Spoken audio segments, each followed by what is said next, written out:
Hi students, welcome to Mr. Babu Biology Education. So today we are going to discussing about Mendel's laws of inheritance. So principles laws of inheritance. Gregor John Mendel he proposed two different rules. What are those rules? Law of dominant and the second one law of segregation. First one law of dominant. Law of dominant. Law of dominant. Second one law of segregation. Law of segregation. Law of segregation. Segregation. Law of dominant and law of segregation. Let us see first one law of dominant. Law of dominant. Law of dominant. Law of dominant.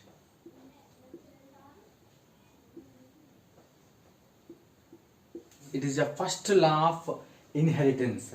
This is the first law of, so this is the first law of inheritance. First law of inheritance. First law of inheritance. Inheritance. First law of inheritance. Units or factors can exist pairs. So these are the units.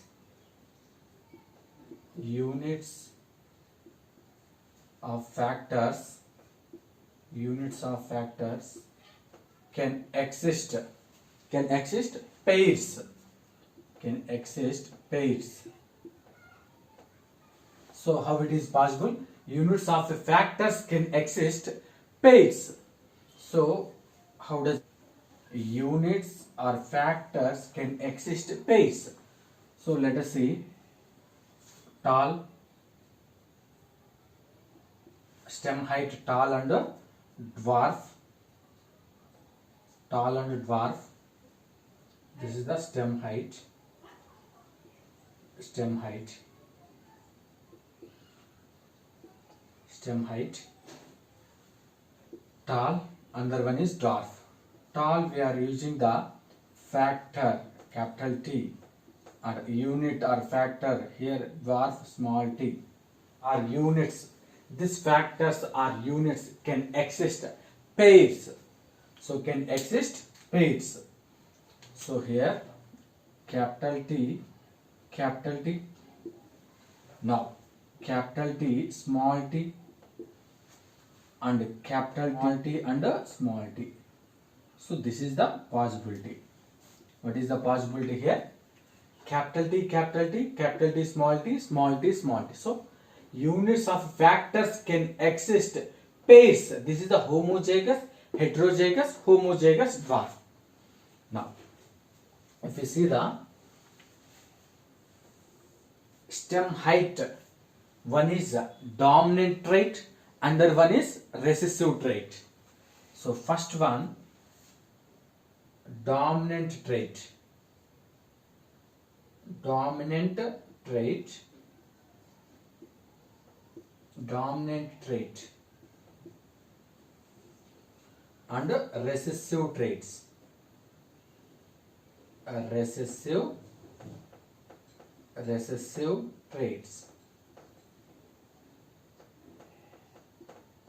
Dominant trait, another one is recessive trait. First you have to know what is the contrasting traits. Alternative forms of a character, it is called as contrasting trait.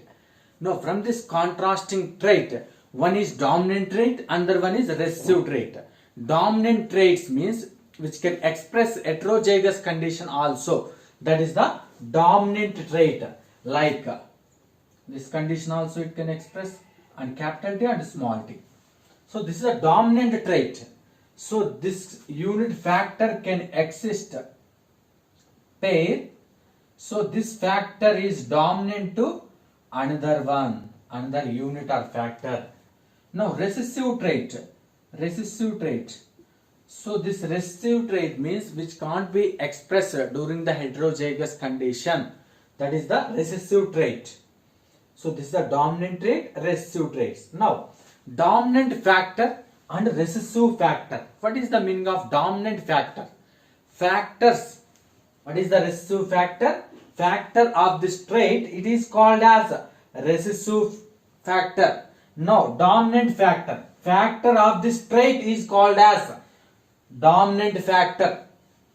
Now, this is the law of dominance. Already you studied monohybrid cross, right? Monohybrid cross, how it is?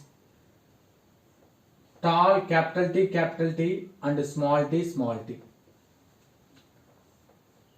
So tall female can release the gametes and male also release the gametes. Female, this is the male. Now capital T, this is the small t and this is the small t. Now gametes you should write within the circle. Now this capital T and small t, heterozygous tall.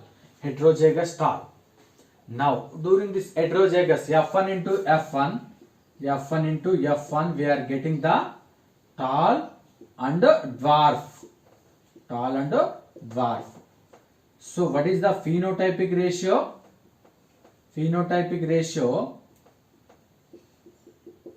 So 3:1. Genotypic ratio 1:2:1 ratio we are getting. Already we studied in monohybrid cross, right? So this is the possibility here appearing from this genotypic ratio 1:2:1. Already we studied in monohybrid. So law of dominant is similar to the monohybrid cross. Second one, law of segregation.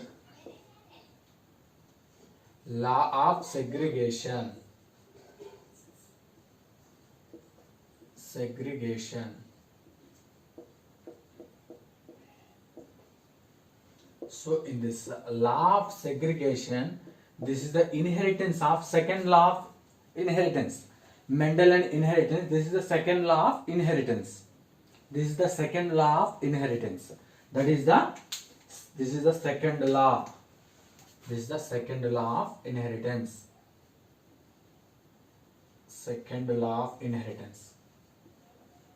Law of inheritance.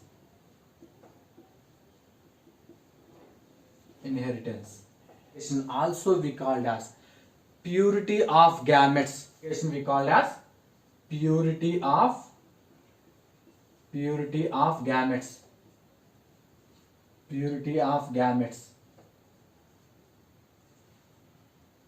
So this law of segregation we called as purity of gametes. Now, separation of unit factors during the gamete formation. Here, separation of unit factors during the gamete formation. Separation of unit factors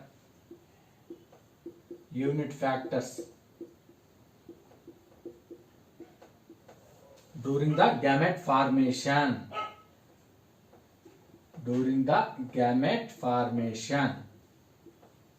gamete formation. So separation of unit factors during the gamete formation. Now unit or factors does not show any blending. So units of factors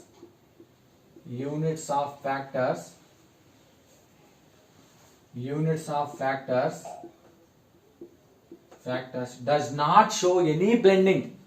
Does not show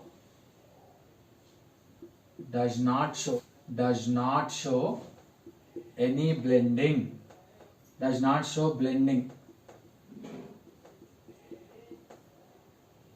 blending. Now units of factors does not show any blending. So that is the purity of gametes. Now how does it does not show any blending? The separation of unit factors during the gamete formation means now stem height here tall and dwarf. So this is the female, male can separate the gametes. Here male can release the gamete by the help of meiotic division. Now this is the gametes. From this gamete, this is the gametes. In this gametes are fused. Fertilization, during the fertilization time, these gametes are fused, and when the fertilization are completed, these gametes are restored. When the fertilization of the gametes can restored. Capital T and small t. This is the one possibility here. Capital T and small t, and capital T and small t. Capital T and small t. Capital T and small t.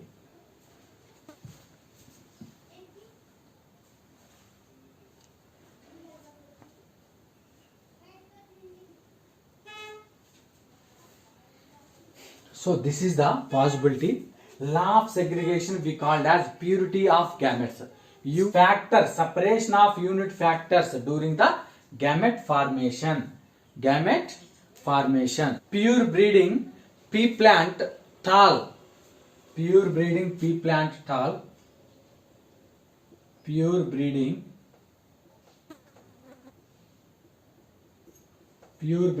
pea plant. Pure breeding pea plant tall. That is a capital T. Now pure breeding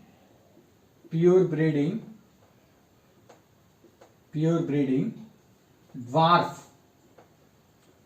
pea plant, that is the small t. Pure breeding heterozygous condition, that is the capital T and small t. Heterozygous condition, how many types of gametes? Two gametes.